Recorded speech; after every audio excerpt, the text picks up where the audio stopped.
This story comes from Aaron 87. My father used to be a truck driver before he took an early retirement. There were many times throughout my childhood where I was never able to see him since his job took him across the southern states. But boy, did he have some stories to tell us. There was one particular night my father, Jack Thompson, had a little too much to drink, and he told me the reason why he quit the industry and swore by his life to forbid me from driving rigs like he did. He took a sip of his whiskey, and the story went like this. The sun had begun to dip below the Georgia horizon and hid behind the pines, casting long shadows over the winding roads that crisscrossed the southern state.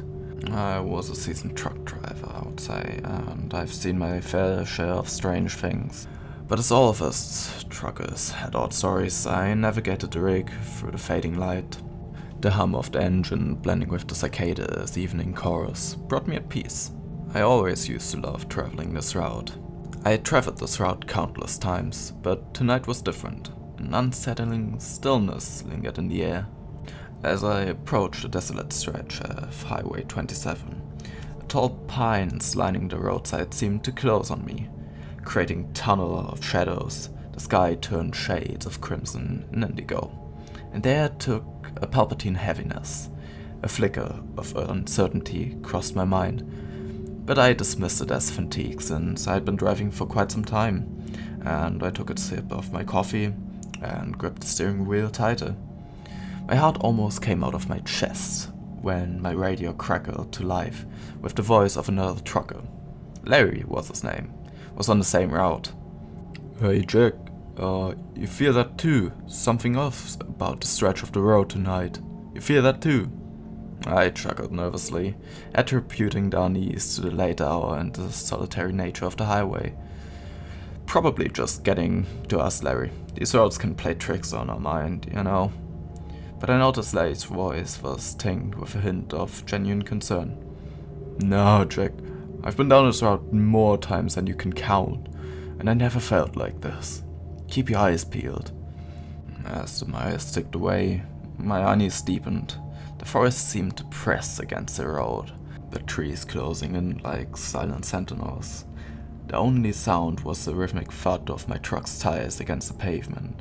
I began glancing at my rear view mirror, and I noticed a pair of headlights in the distance, steadily gaining on me. The radio buzzed with a static as Larry's voice trembled.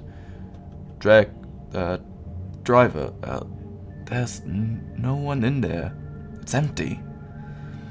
The approaching truck emerged from the shadow, an old, weathered, beaten rig with faded paint layering on the horn.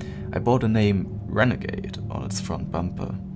I squinted at the sight in disbelief. The truck had been decommissioned years ago after a fatal accident on these very roads. A chill ran down my spine as I thought, that's impossible. It should be rusting away in a junkyard by now. The truck drew closer, its headlight illuminating the road with an eerie glow. I could almost feel the weight of its history, the tragedy that had left its ghostly relic. As it overtook me, I glimpsed at the shadowy figure in the driver's seat, its features obscured by darkness. In the distance, the truck's taillights flickered, and it vanished into the night, leaving me stunned in silence.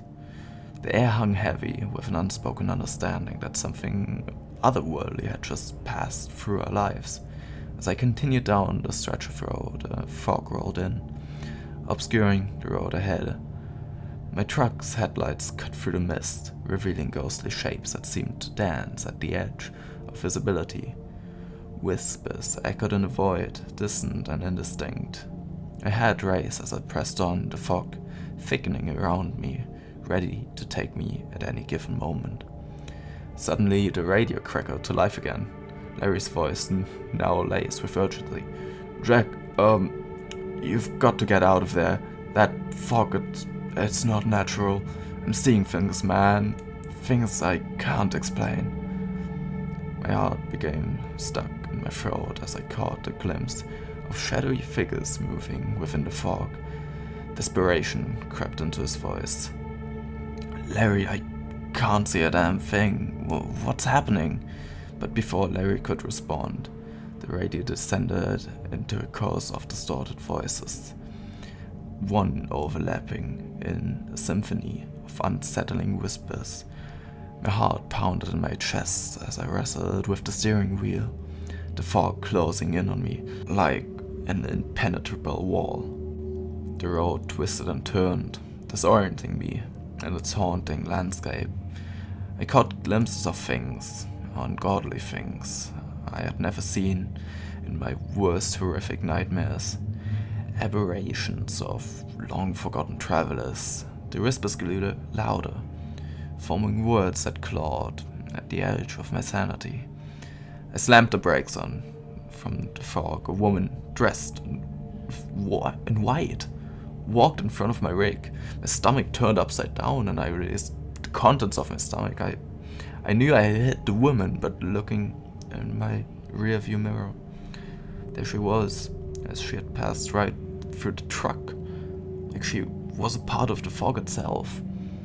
The radio cracked back to life, Larry's voice unrecognizable through the distortion. The woman and the aberrations vanished in my rearview mirror as I emerged from the fog. The whispering voice gradually fading, the road stretched ahead, returning to a semblance of normalcy. The moon cast an eerie glow on the asphalt, revealing the lingering traces of my otherworldly journey. As I continued my drive, I knew I had witnessed something beyond the realm of the living. Renegade, the fog, the spectral figures. They lingered in my thoughts like a cancer. The radio remained silent, Larry's voice lost in a static. The highway unfolded beneath my wheels, leading me away from that haunted stretch of road. The night pressed on, but the weight of the supernatural encounter clung on me. The road, once familiar and predictable, now held secrets that defied the logic of the living.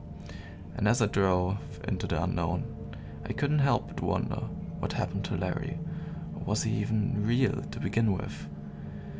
And what other mysteries lay hidden in the shadows of the southern highways? Thank you for listening. If you enjoyed it, then please consider liking and subscribing. See you.